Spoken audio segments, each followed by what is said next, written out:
Happiness depends on ourselves. Aristotle, 384 to 322 BC.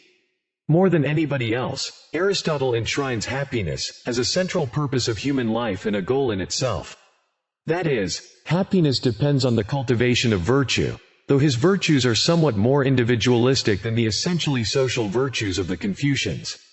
Essentially, Aristotle argues that virtue is achieved by maintaining the mean, which is the balance between two excesses.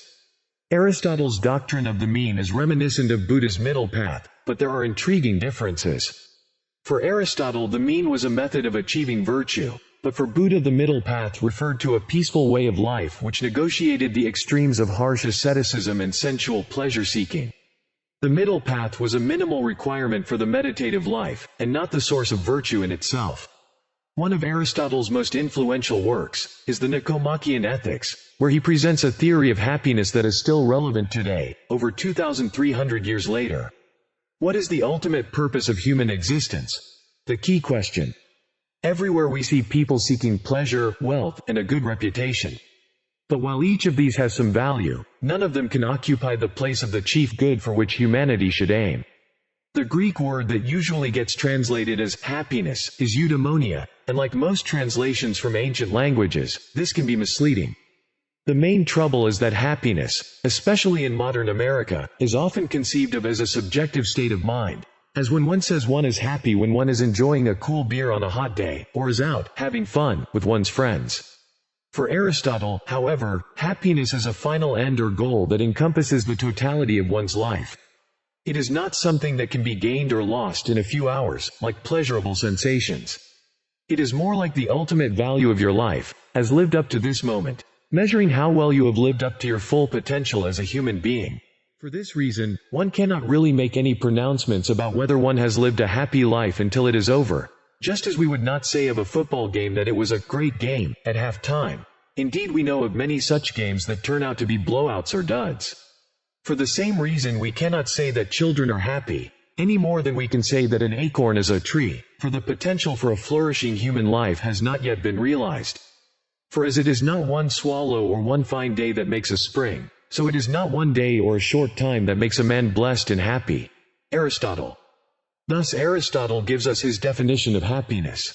The function of man is to live a certain kind of life, and this activity implies a rational principle, and the function of a good man is the good and noble performance of these, and if any action is well performed, it is performed in accord with the appropriate excellence.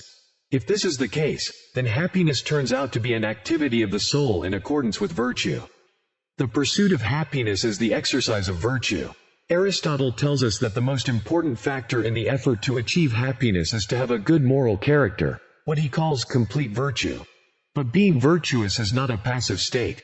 One must act in accordance with virtue. Nor is it enough to have a few virtues, rather one must strive to possess all of them. As Aristotle writes, he is happy who lives in accordance with complete virtue and is sufficiently equipped with external goods, not for some chance period but throughout a complete life. According to Aristotle, happiness consists in achieving, through the course of a whole lifetime, all the goods, health, wealth, knowledge, friends, etc., that lead to the perfection of human nature and to the enrichment of human life. This requires us to make choices, some of which may be very difficult. For example, it may be easier and more enjoyable to spend the night watching television, but you know that you will be better off if you spend it researching for your term paper. Developing a good character requires a strong effort of will to do the right thing, even in difficult situations. Another example is the taking of drugs, which is becoming more and more of a problem in our society today. For a fairly small price, one can immediately take one's mind off of one's troubles, and experience deep euphoria by popping an OxyContin pill or snorting some cocaine. Yet, inevitably, this short-term pleasure will lead to longer-term pain. A few hours later you may feel miserable, and so need to take the drug again, which leads to a never-ending spiral of need and relief. Addiction inevitably drains your funds and provides a burden to your friends and family. All of those virtues, generosity, temperance, friendship, courage, etc., that make up the good life appear to be conspicuously absent in a life of drug use.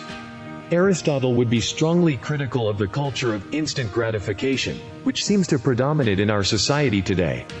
In order to achieve the life of complete virtue, we need to make the right choices, and this involves keeping our eye on the future, on the ultimate result we want for our lives as a whole. We will not achieve happiness simply by enjoying the pleasures of the moment. Unfortunately, this is something most people are not able to overcome in themselves. The mass of mankind are evidently quite slavish in their tastes, preferring a life suitable to beasts. Later in the Ethics, Aristotle draws attention to the concept of aprasia, or weakness of the will. In many cases, the overwhelming prospect of some great pleasure obscures one's perception of what is truly good. Fortunately, this natural disposition is curable through training, which for Aristotle meant education and the constant aim to perfect virtue.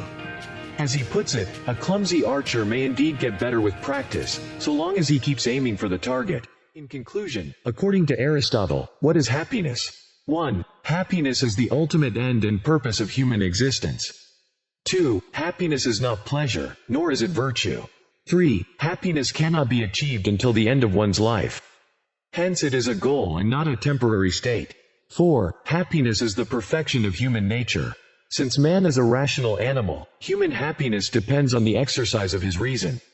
5. Happiness depends on acquiring a moral character, where one displays the virtues of courage, generosity, justice, friendship, and citizenship in one's life.